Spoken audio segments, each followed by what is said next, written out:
하나님께서 오늘 우리에게 주시는 말씀은 요한복음 13장 3절에서 5절 그리고 13절에서 17절까지의 말씀입니다. 신약성경 169면에 있습니다. 요한복음 13장 3절에서 5절, 13절에서 17절까지의 말씀입니다. 제가 봉독하겠습니다.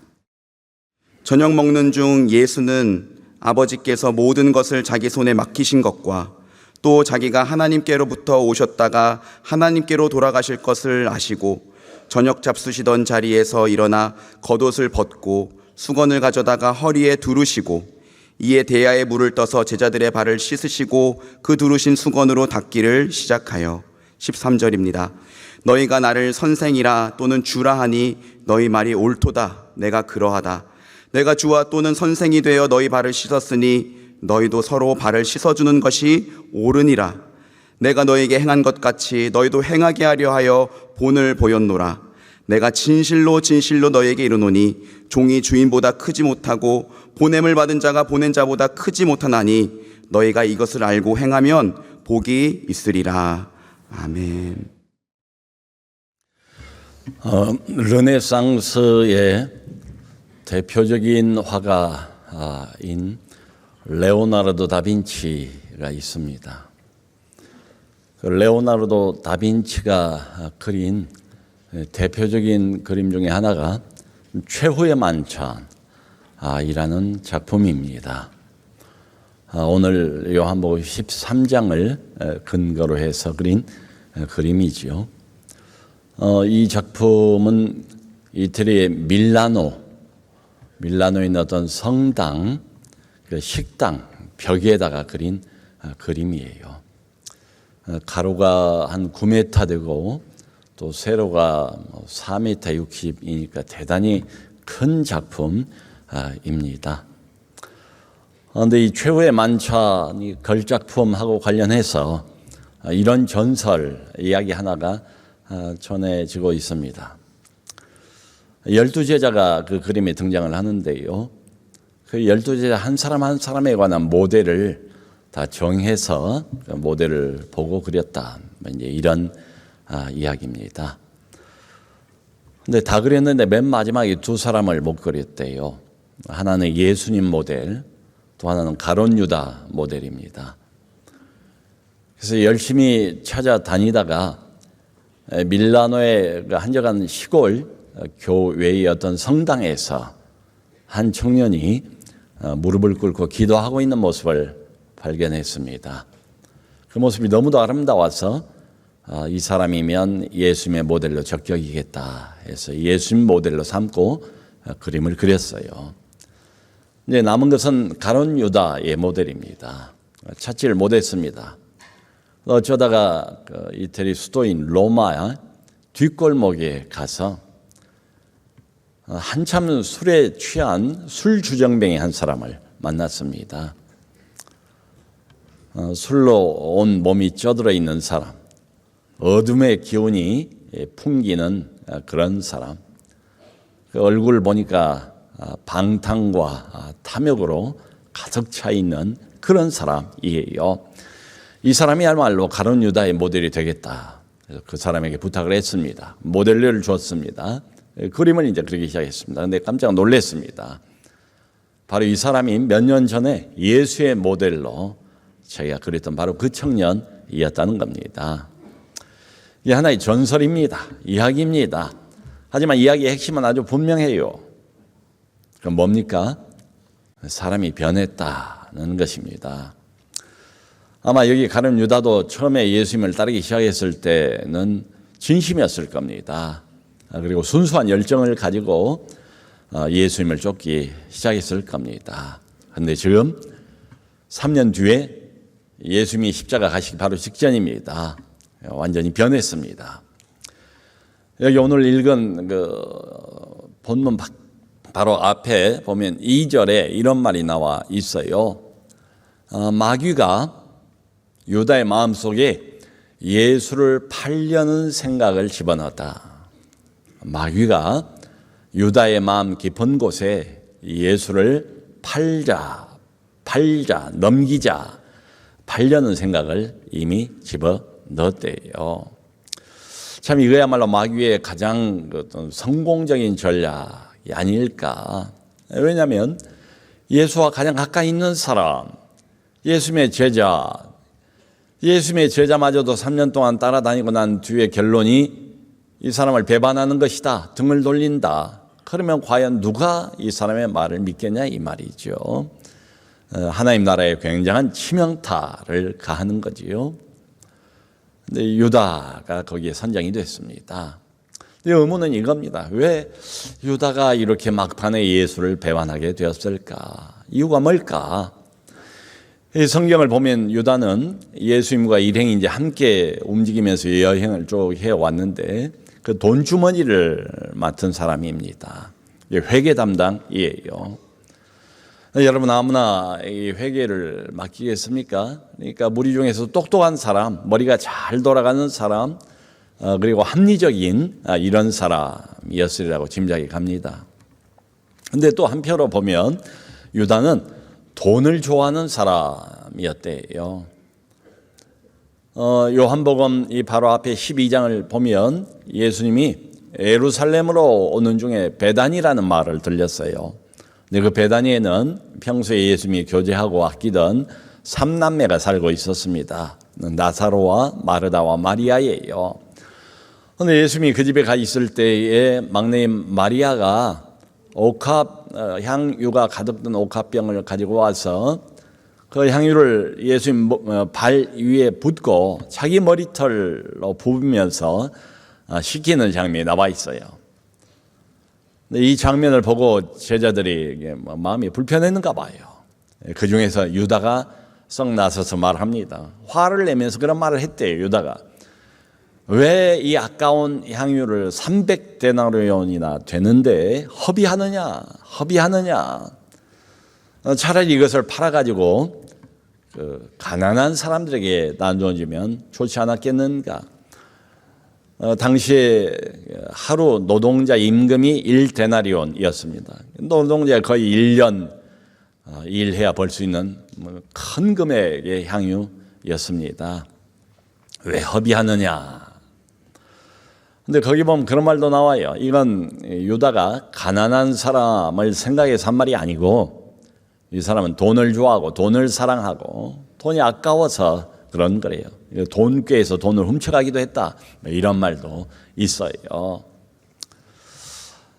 그러니까 몸은 예수님 바로 옆에 있었지만 마음은 세상에 가 있는 사람 유다였습니다.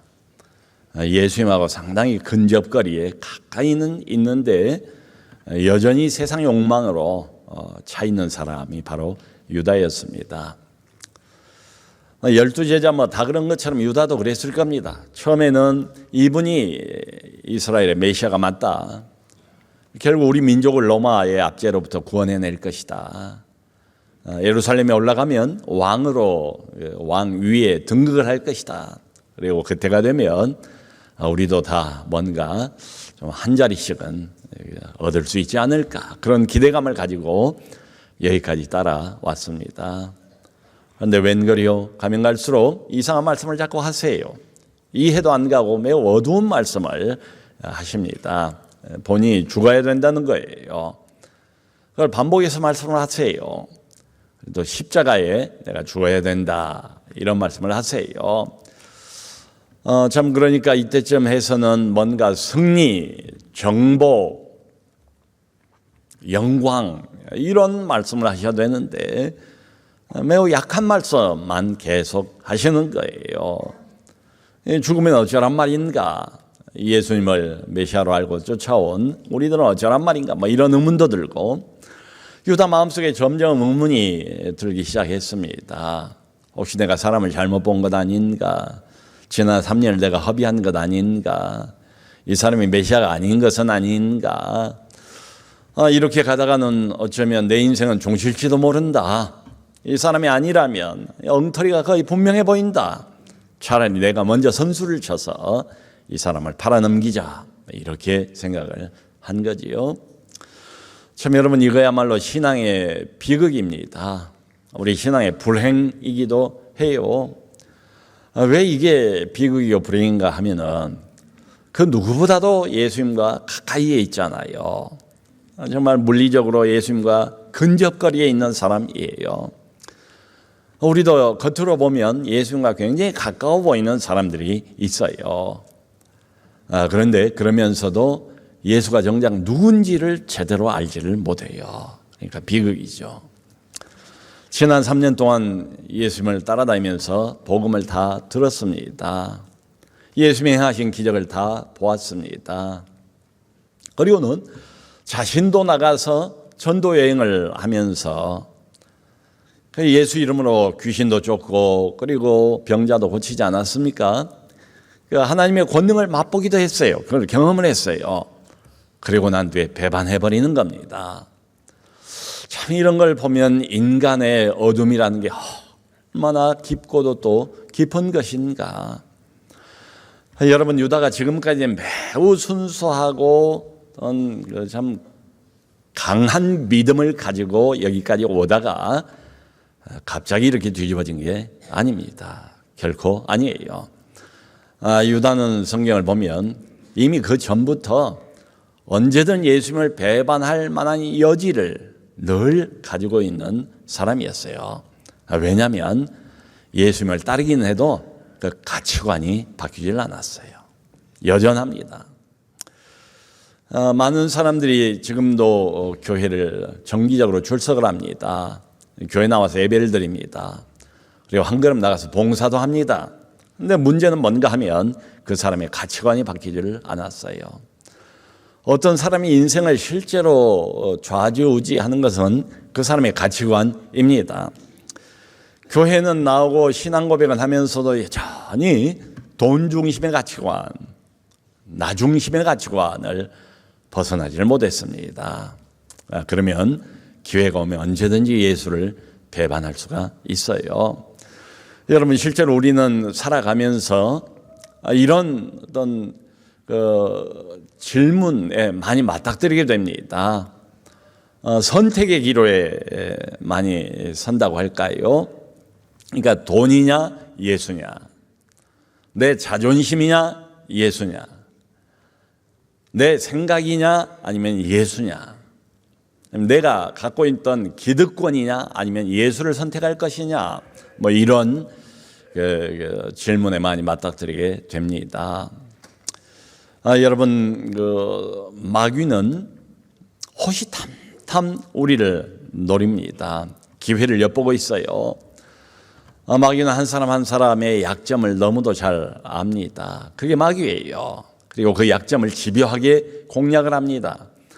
어디를 건드리고 어디를 공격해야 우리가 쉽게 무너진다는 것을 마귀는 잘 알고 있습니다. 그래서 집중적으로 거기를 노려요. 특별히 마귀가 많은 관심을 갖고 있는 대상들은 누군가 하면 예수님과 가까이 있는 그런 사람들이에요. 여기 제자들입니다. 요즘으로 치면 예수님과 가까이 있는 것처럼 보이는 목회자들입니다. 예수님과 가까이 있는 것처럼 보이는 중직자들입니다. 교사들입니다. 교회 안에서 앞장서 있는 사람들, 영적인 리더들이에요. 이런 사람들 몇 사람만 무너뜨려 버리면 예수님과 가까이 있는 사람들도 예수를 배반하고 등을 돌리는데 하나님 나라에 큰 타격이 온다는 것을 마귀는 너무도 잘 알고 있지요. 지금 최후의 만찬, 이때가 목요일 저녁입니다. 내일 금요일이면 예수님은 십자가로 가셔야 돼요. 죽기 하루 전날입니다. 그런데 똑같은 장면, 똑같은 시간, 똑같은 상황에 대해서 누가복음을 보면 좀 다르게 묘사가 나와요. 누가복음 22장을 보면 거기에 최후의 만찬 석상입니다. 바로 이 자리입니다. 근데 이 자리에서 제자들끼리 큰 다툼이 있었대요. 뭘 가지고 그렇게 크게 경론을 벌였는가 하면 우리 중에서 12 중에 누가 크냐, 누가 대장이냐, 누가 가장 나으냐, 누가 가장 잘났는가를 가지고 제자들끼리 아주 심한 경론을 벌이는 장면이 나옵니다. 예수님은 지금 십자가를 눈앞에 두고 있습니다. 죽기 하루 직전입니다. 근데 제자들은 여전히 출세욕 그리고 교만에 사로잡혀 있는 이런 모습을 봅니다. 여러분, 이게 어찌 예수님의 그 제자들 2000년 전에 몇 사람들에 관한 이야기겠습니까? 예수를 따라간다는 바로 우리들의 실상이기도 해요. 이런 관점에서 나 자신을 가만히 정직하게 들여다보면 나라는 사람에게는 정말로 소망이 없구나라는 것을 절실히 느끼게 됩니다. 그런데 여기 오늘 13장 1절을 보면 이런 말씀이 나와요. 예수께서 이 세상을 떠나서 아버지께로 돌아갈 때가 이런 것을 아시고 세상에 남아있는 자기 사람들을 사랑하시되 끝까지 사랑하시니라. 때가 왔다는 걸 아셨대요. 십자가로 가야 되고 인류의 구원을 드디어 완성시켜야 할 때가 왔다는 것을, 자기의 죽음에다가 바로 눈앞에 다가왔다는 것을 충분히 아셨습니다. 아시고는 세상에 남아있는 이 사람들, 자기 제자들 끝까지 사랑하셨다라고 기록이 되어 있습니다. 여러분, 예수께서 제자들을 끝까지 사랑하셨다, 이 말이 그냥 사랑하셨다, 보통 사랑하셨다, 그저 말로만 사랑하셨다, 이런 뜻이겠습니까? 그게 아니죠. 예수님께서 죽음으로 사랑하셨다, 목숨을 바쳐 사랑하셨다, 이런 말입니다. 왜냐하면 우리 안에 있는 우리의 교만, 우리의 고집, 우리의 편견, 이게 죄입니다.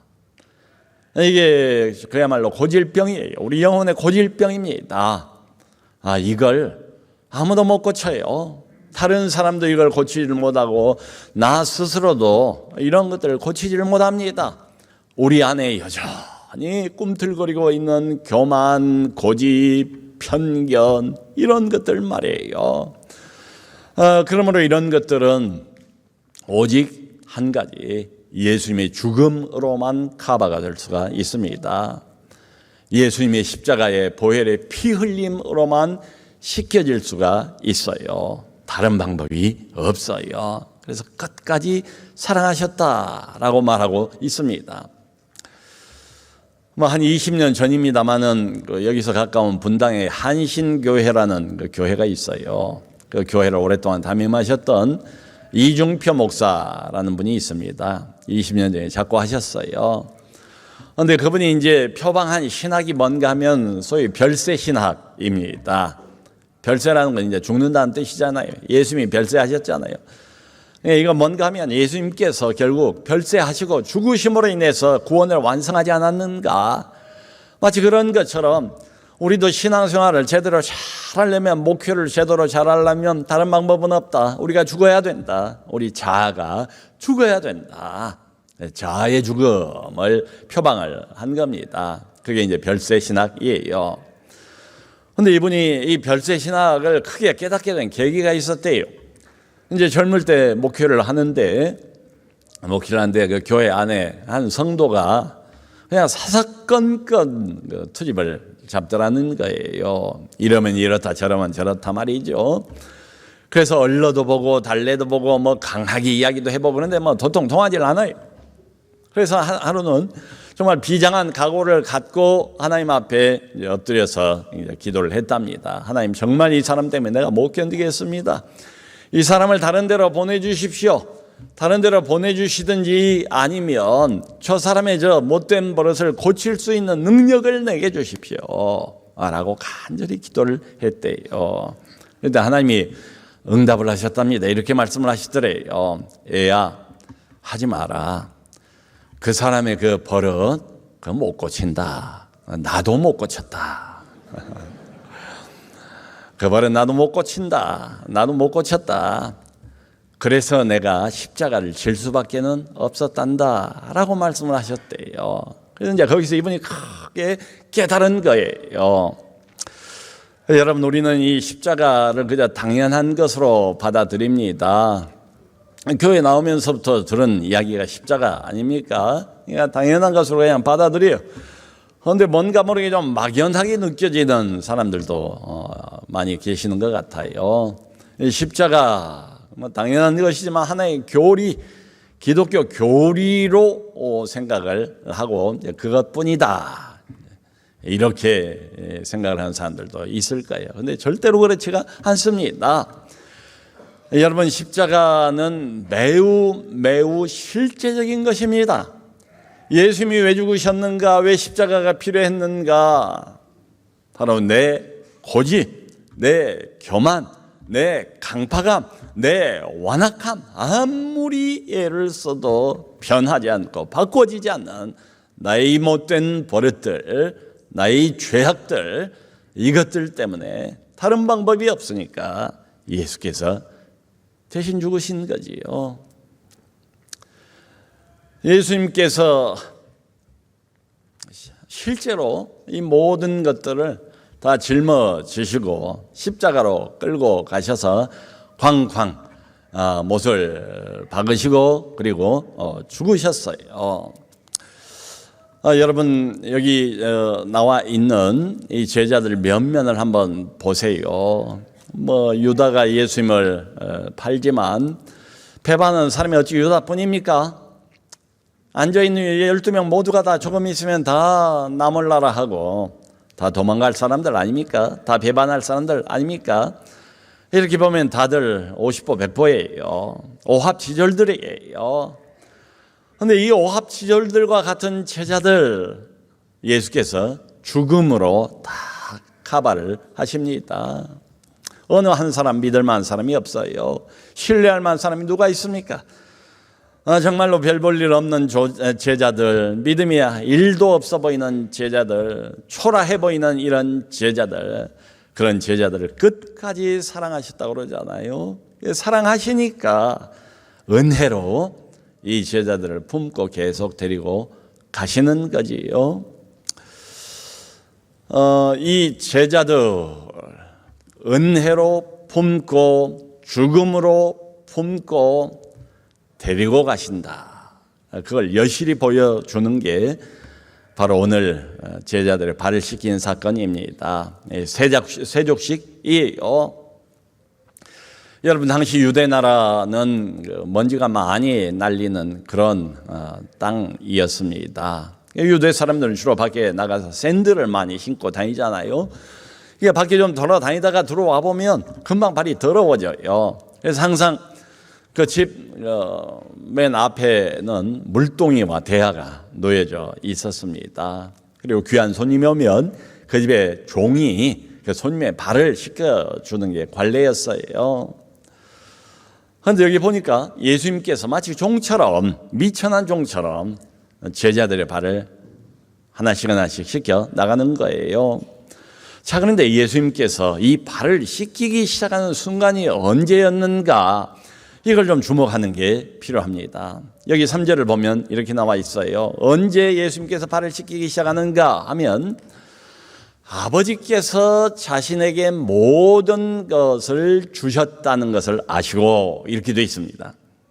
아버지께서 자기에게 하늘과 땅의 권세를 다 주셨다는 걸 아시고 하나님 아버지께서 자신에게 천하 만국을 다스릴 통치권을 위임하셨다는 것을 분명히 아시고 이걸 아시고 난 다음에 맨 처음에 보이는 모습이 뭐 있는가 하면 천하를 향해서 호령을 하면서 이런 모습이 아니었잖아요. 이걸 아시고 곧바로 보인 모습이 뭐였습니까? 겉옷을 벗었습니다. 수건을 허리에 둘렀습니다. 대야를 가져다가 제자들 한 사람 한 사람의 발을 씻기기 시작하십니다. 그러다가 베드로까지 온 거예요. 이제 어떤 학자들 추측에 의하면 아마 가룟 유다의 발을 제일 먼저 씻기셨을 것이다. 그랬을 것 같기도 해요. 베드로의 발을 씻기려고 합니다. 그러자 베드로가 거절합니다. 아니, 선생님이 어떻게 내 발을 씻길 수가 있단 말입니까? 절대로 내 발을 씻기지를 못하십니다. 그랬더니 예수께서 이런 말씀을 하세요. 베드로야, 내가 네 발을 지금 씻기지 않으면 너와 내가 아무 상관이 없느니라. 이 말을 듣고 놀란 베드로가 이번엔 또 이렇게 나옵니다. 주여, 그렇다면 내 손과 머리도 씻겨 주옵소서. 베드로답게 반응을 보이는 거지요. 내가 만일에 네 발을 씻기지를 않는다면 너하고 나하고는 아무 상관이 없다. 그러니까 이 말씀을 가만히 생각해 보면 예수님이 지금 발을 씻기는 이 행위는 단지 예수님의 어떤 겸손함, 예수님의 어떤 겸양, 그 미덕, 이걸 보이기 위한 게 아니죠. 그보다 훨씬 더 깊은 의미가 있습니다. 영적인 의미가 있어요. 예수님이 제자들의 발을 씻기시는 것은 상징적입니다. 이제 곧 십자가에서 흘릴 피로, 자신의 보혈로, 자신의 피로 사람들의 죄를 씻겨 주실 것을 상징하는 행동이지요. 소위 말하는 대속의 은혜를 보이시는 겁니다. 여러분, 대속이라는 게 무슨 의미입니까? 나 대신 죄를 짊어지고 죄를 속한다, 죄 용서함을 받는다, 이런 뜻이죠. 사실은 내가 내 죄를 짊어져야죠. 내가 내 죄를 짊어지고 십자가에서 내가 하나님의 진노와 저주와 심판을 받아야지요. 나의 교만과 나의 고집과 나의 편견과 나의 강팍함과 나의 완악함과 도저히 내가 어떻게 고치지를 못하고 평생 달고 살아가고 있는 이 죄를 내가 스스로 짊어지고 하나님의 심판을 받는 게 맞지요. 그런데 예수께서 내 모든 죄를 내게서 떼어내시고 그것을 자신에게로 옮기시고 자신이 다 짊어지시고 나를 대신해서 죽으시고 심판과 저주를 다 받으셨습니다. 내 죄를 대신 다 짊어지시고 십자가에서 죽으시고 내 죄를 속해 주신 그 대속의 은혜, 바로 그걸 상징하는 표현입니다. 여러분, 우리가 예수를 믿으면서도 이 대속의 은혜를 모르면 교회 아무리 나와도 예수님 여전히 바깥에 있습니다. 아직 기독교 신앙에 제대로 입문도 못한 거예요. 우리에게 가장 중요한 건 뭔가 하면 바로 이 대속의 은혜입니다. 우리 신앙의 출발점은 어딘가 하면 바로 이 그리스도의 대속의 원리입니다. 우리 신앙이 늘 어디에 서 있어야 하는가 하면 바로 주께서 내 죄를 대신 짊어지시고 죽으셨다 하는 이 대속의 위대한 원리 위에 서 있어요. 이게 우선이에요. 왜 이게 중요한가 하면 예수님의 대속의 원리를 정말로 깨닫고 경험한 사람만이 하나님의 명령을 그 다음에 행할 수가 있어요. 순서가 그렇게 되어 있습니다. 억지로는 안 돼요. 그냥은 안 돼요. 대속의 원리를 분명히 깨닫고 아는 사람, 확신한 사람만이 하나님의 명령을 그 다음에 행할 수가 있어요. 예수님께서 발을 다 씻기고 난 다음에 이번에 이제 옷을 입습니다. 입고 앉아서 제자들에게 이런 말씀을 하세요. 여기 14절을 보면 너희가 나를 선생이나 주라고 부르는데 그 말이 옳다. 내가 주와 선생으로서 너희의 발을 씻었으니 너희도 서로 발을 씻는 것이 옳으니라. 그 다음에 또 이어서 15절에 이런 말씀도 하세요. 내가 행한 것 같이 너희도 행하게 하려 하여 너희에게 본을 보였노라. 그러니까 지금 이 행위는 앞으로 이 제자들이 서로 그렇게 하라고 예수님께서 미리 모범을 보인 것이다. 분명히 말씀을 하세요. 그리고 이어서 16절에는 이런 말씀도 하세요. 진실로 너희에게 말하노니 종이 주인보다 크지 못하고 보냄을 받은 자가 보낸 자보다 크지 못하나니 너희가 이것을 알고 행하면 복이 있으리라 말씀을 하세요. 여러분, 이 말씀에 하면 우리는 누굽니까? 종입니다. 우리의 신분은 뭡니까? 종입니다.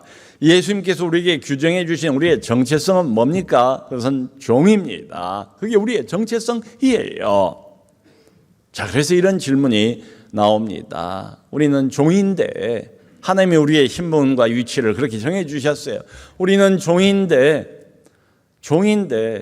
왜 가끔 가다가 주님보다 더 높아지려고 그렇게 안달을 부리는 것일까?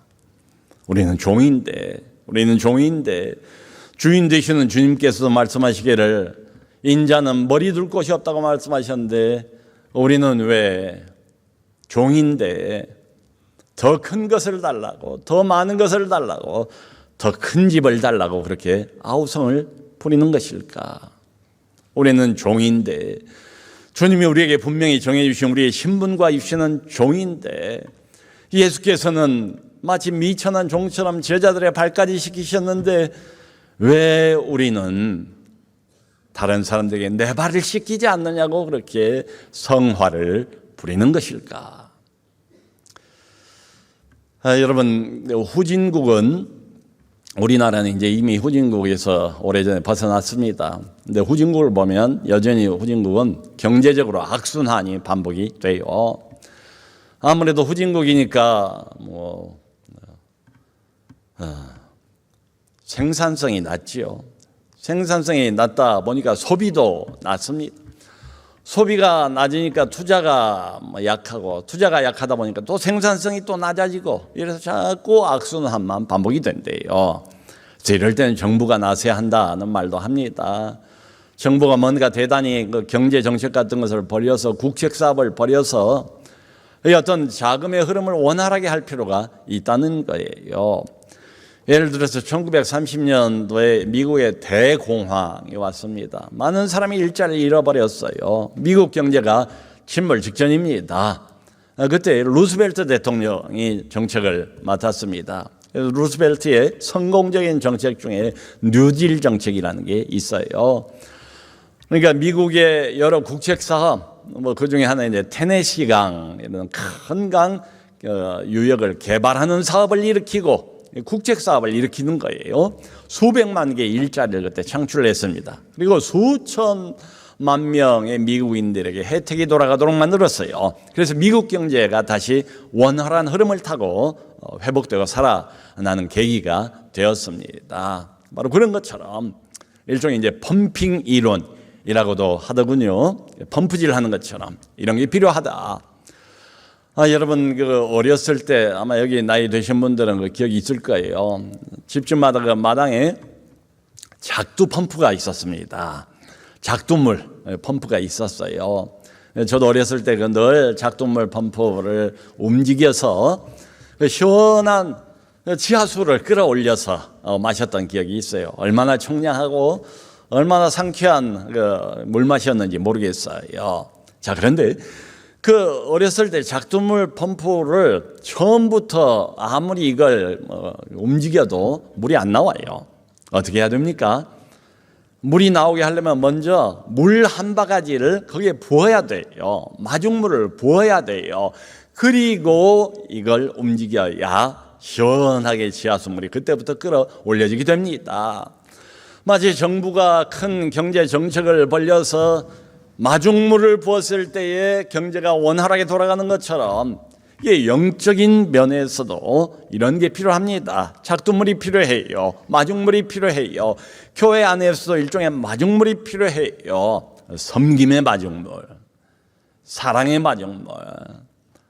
다들 이기적으로 살아가고 자기 중심으로 살아가고 교회를 나와도 자기만 바라보면서 가치관은 변하지 않고 살아가고 있는데 누군가가 먼저 섬김의 마중물, 사랑의 마중물을 한 바가지 퍼부을 필요가 있다는 거지요.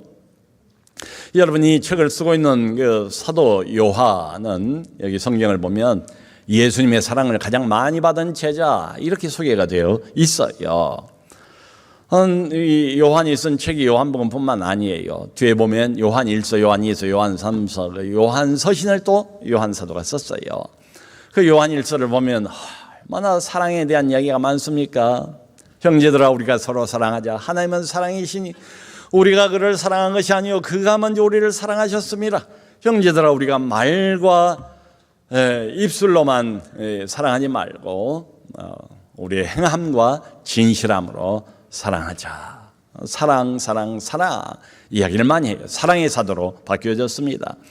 그런데 이 요한 사도가 처음부터 이렇게 사랑이 많았던 사람이 아니에요. 지금 이 예루살렘까지 예수님이 십자가 지기 위해서 올라오는 중에 사마리아를 통과를 했어요. 갈릴리에서 예루살렘으로 올라오면 사마리아 땅을 통과해야 하는데 사마리아 사람들하고 유대 사람들하고 관계가 안 좋아요. 그래서 거기를 보면 성경에 이 사마리아 사람들이 예수님과 그 일행을 유대인 줄 알고 배척을 했대요. 그걸 보고 이 요한이 예수님에게 뭐라고 말하는가 하면 아니 주님 감히 하나님의 아들과 그 일행이 지나가고 있는데 우리를 거절한 이 마을 하늘에 부탁을 해서 하늘로부터 불을 내려서 이 마을 전체를 다 불살라 버릴까요? 이런 제안을 합니다.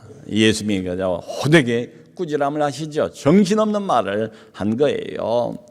그러니까 이렇게 보면 성격이 매우 즉흥적이고 난폭한 사람. 그래서 예수님이 별명을 붙여주셨대요. 보아너게, 우레의 아들이라. 근데 뒤에 보면 어떻습니까? 요한이 변합니다. 사랑의 사도로, 사랑의 많은 사도로 바뀌어져요. 여러분, 우리도 바뀌어집니다. 예수 그리스도의 대속의 은혜를 경험한 사람은 바뀌어집니다. 그리고 여기 13장 34절을 보면 예수님께서 정식으로 요한처럼 제자들에게 이런 말씀을 하세요. 새 계명을 너희에게 주노니 서로 사랑하라. 내가 너희를 사랑한 것 같이 너희도 서로 사랑하라. 이 새 계명이래요. 이걸 잊지 말고 지켜달래요.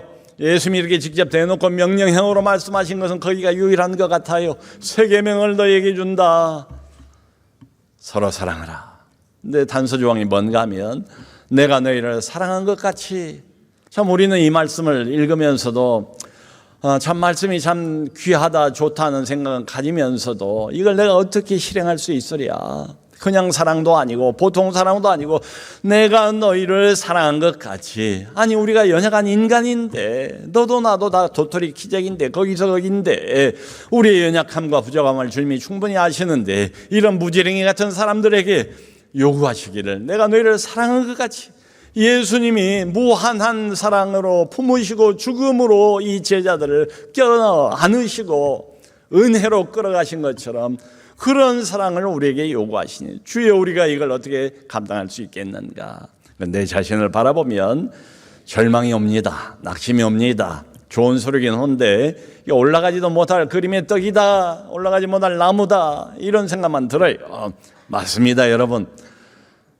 이 예수님의 새 계명 서로 사랑하라. 예수님이 사랑하신 것처럼 우리가 교회 안에서 사람들끼리 서로 사랑하라. 우리는 못 지킵니다. 우리는 못해요. 우리에게는 이럴 능력이 없습니다. 하고는 싶을지 몰라도 이런 사랑을 할 만한 능력이 없어요. 씨앗이 없어요. 우리 스스로는 그렇다고요. 근데 여러분 하나 더 생각을 해야 됩니다. 우리는 혼자가 아닙니다. 예수님이 결국 십자가에 죽으시잖아요. 죽음으로 끝나는 게 아니지 않습니까? 사흘 만에 보란 듯이 사망 권세를 깨뜨리시고 부활하셨잖아요. 부활하신 하나님은, 부활하신 예수님은 지금 어디 계십니까? 교회 안에 계십니다. 부활하신 예수님은 지금 어디 계십니까? 내 인생 안에 있습니다. 부활하신 예수님은 지금 어디에 있습니까? 바로 내 마음 한복판에 계세요. 나는 혼자가 아니에요. 부활하신 예수님과 함께해요. 부활하신 그분과 우리는 더 이상 둘이 아닙니다. 하나로 연합되어 있습니다. 그러니까 나는 못해요. 죽었다 깨내도 못해요. 내 힘으로는, 내 결심으로는 못해요.